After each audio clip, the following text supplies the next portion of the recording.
Okay. And we are good to go. This is the Hazen and Sawyer case study, and we are Group 7. I am Dylan. I'm Riley. The remaining group members are Jesus, Christopher, and Brady. All right. So for our case study, we've got 3 possible alternative systems for wastewater treatment for a Florida household. Using triple bottom line analysis, focusing on social, environmental, and economic impacts, using the C waste decisions tool. And here we have a system overview, a short description of each system. System 1 is an innovative and completely passive nutrient removal system. System 2 is an aerobic treatment system unit with a high energy blower and MPS drain field. System 3, we have a primary septic tank to effluent dose tank, followed by a saturated biofilter tank, and effluent is discharged to a subsurface drip field. Here we have the layouts, all 3 of our alternatives. Alternative 1, we've got wastewater coming from the home to the primary septic tank, which is our primary treatment.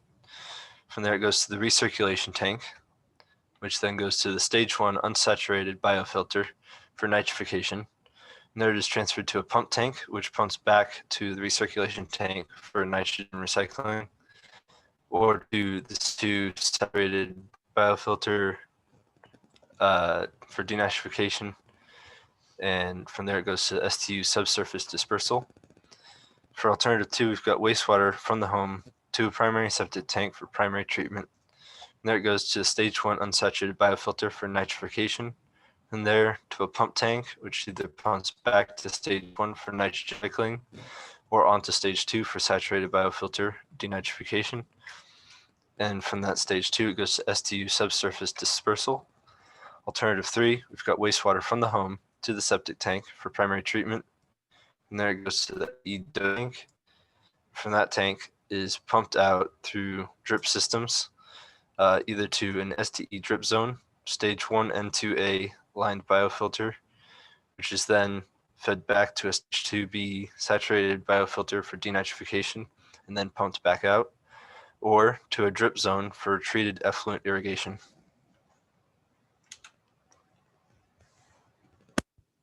Our methodology for the project, the goal was to find the most sustainable alternative for household in Florida for wastewater treatment. The scope is broken down into 4 categories. The product system, here will be the 3 septic tank systems. System boundary will be the entire system as shown on the previous slide.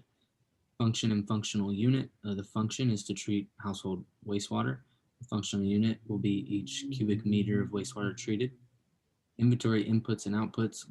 The inputs and outputs were provided by Professor Cornejo, and that will, for us, be the Hazen and Sawyer case study inventory data.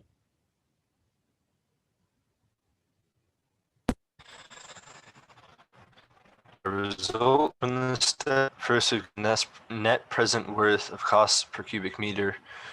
Alternative 2 came in as the most cost effective per cubic meter wastewater treated, followed by alternative 1 and then alternative 3. And carbon footprint per cubic meter, we see that alternative 2 has the lowest footprint and alternative 3 the highest. That is because alternative 3 is a much larger system, used more pipe than the other 2 alternatives. And alternative 2 was so low because one of the 2 tanks was made of fiberglass, the other one being concrete. Both alternatives 1 and 3 have both concrete tanks.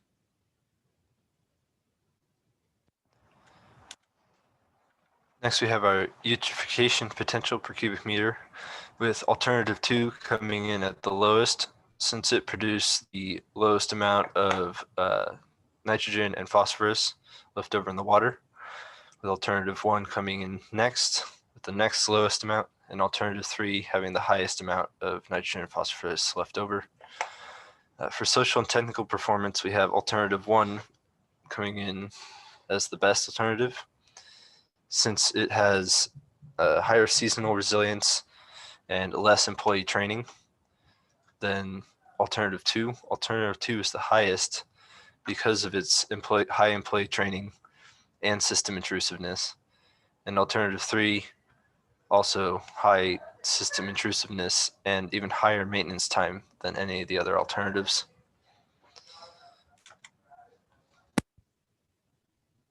Overall results here, we can see that alternative 1 is the most sustainable alternative under the three parameters, social, environmental, and economic. We see that alternative 2 is very close and would have won had it not had such a high intrusiveness or also employee training hours. We can see that alternative 3 has lost the race here because of its not only its high cost, but also its high environmental impacts, and maintenance time is very high as well.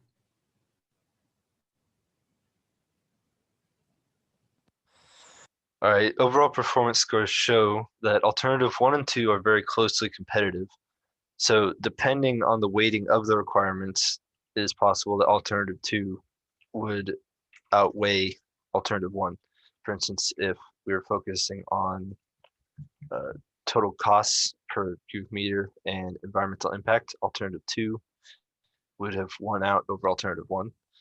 But since in our study we weighed them all evenly, alternative 1 won out due to the employee training and intrusiveness of alternative 2. Conclusion.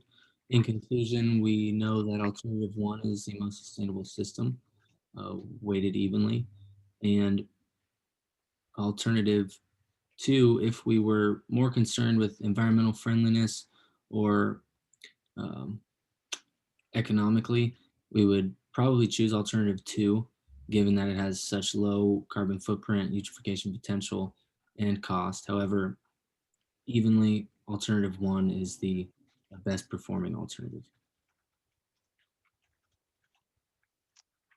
And that's it. Thank you for your time. Thank you for your attention.